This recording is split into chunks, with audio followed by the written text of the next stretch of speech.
Hello, peace be upon you. Assalamu alaikum. In the name of God, the most gracious, the most merciful. Bismillahir Rahmanir Rahim. This video is called The Concept of God in Christianity and Islam. There are many similarities with regards to the concept of God in Christianity and Islam. Both Christians and Muslims agree that God is all-powerful, all-knowing, eternal, loving, merciful, and gracious, etc. However, one of the points where we disagree is with regards to God's attribute of transcendence. In Islam, one of God's names is the Transcendent, Al-Ali in the Arabic language. This reveals his attribute of transcendence. What do we mean by transcendence? Transcendence means that God is, in his essence, above and beyond all things created. He is never contained inside his creation, and he is independent of it. Therefore, Muslims can never accept the belief that God came into this world in his essence and incarnated as a human being. Muslims believe that God is above his throne, which is above all creation. The Quran says, and I quote, يَخَافُونَ رَبَّهُمْ مِنْ فَوْقِهِمْ, which means those who fear or revere their Lord who is above them. Quran chapter 16 verse 50. The Quran also says, and I quote, الرحمن على العرش استوى, which means the most merciful has settled above his throne. Quran chapter 20 verse 5. Actually, the word on or above here means beyond. His being beyond or above is not like how a human being is above something. God or Allah's attributes or God's attribute of transcendence does not negatively affect his knowledge of all things at all times. So this leads me to what Christianity teaches. Christianity does not believe in a transcendent God because Christians teach that God incarnated as a human being in the form of Jesus. Paul said about Jesus, quote, "For in him dwells the whole fullness of the deity bodily." Colossians chapter 2, verse 9. Christianity gives God an attribute called omnipresence, which means present everywhere at the same time, whether at a specific time in history or at all times. The word everywhere, of course, includes in his creation. The reason Christians give for this belief that God became a man is that God needed to become a man in order to show his grace to us and his love, etc. And they say, of course, God can do all things. But in the Islamic theology, God does not need to become a man to do this. He controls all creation, shows us his mercy and his grace and love, etc., while remaining transcendent.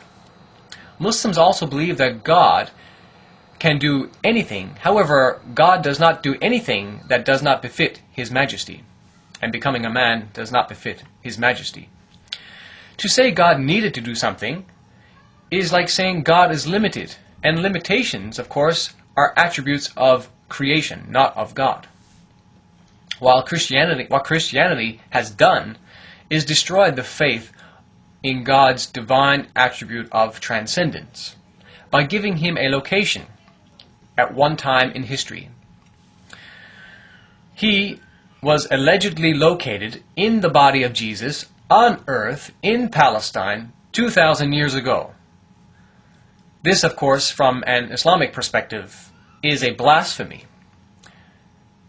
And location is another attribute of the creation. God transcends even location. Muslims do not give God a location. Furthermore, Muslims naturally find this Christian belief disturbing because to say God is omnipresent also implies that God is in filthy places. And we know, it's not right to say God is in feces or in the toilet, for example. So in summary, Islam teaches us that God is transcendent, the Most High, the Majestic, and infinite, while Christianity teaches that God is not transcendent, but is omnipresent, one who incarnated and took on finite human attributes. You can't have it both ways. Either your God is above and beyond all creation, or he is or was within it. Let me quote to you a statement made by Bilal Phillips, or Dr. Bilal Phillips, a very famous Muslim scholar in the English-speaking world. Quoting from his book called The Fundamentals of Tawheed, Islamic Monotheism, on page 129, he says, quote, "Logically speaking, it is obvious that in a case where two things exist, one of those things must either be a part of the other or dependent on it, like its attributes, or it must exist by itself, distinct from the other. Thus, when God created the world, either he created it inside himself or he created it outside of himself. The first possibility is unacceptable because it would mean that Allah, or God, the finite supreme being, has within himself finite attributes of deficiency and weakness. Therefore, he must have created the world outside of himself, as an entity distinct from himself yet depending on him. Having created the world outside of himself, he either created it above himself or below himself. Since human experience nowhere confirms prayer downwards, and being below creation contradicts God's majesty and supremacy, God must therefore be above his creation and distinct from it. As to the contradictory descriptive statements that God is neither connected to the world nor separate from it, or that he is neither in the world nor outside of it, such words are not only illogical, but they in fact deny God's actual existence.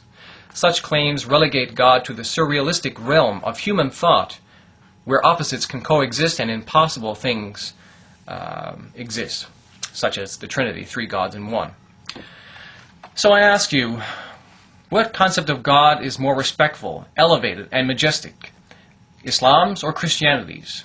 I believe the Islamic concept is the more pure one, and I believe that it's the same concept held by all the prophets of God. I'll let you decide that. Peace be upon you. Assalamu alaikum.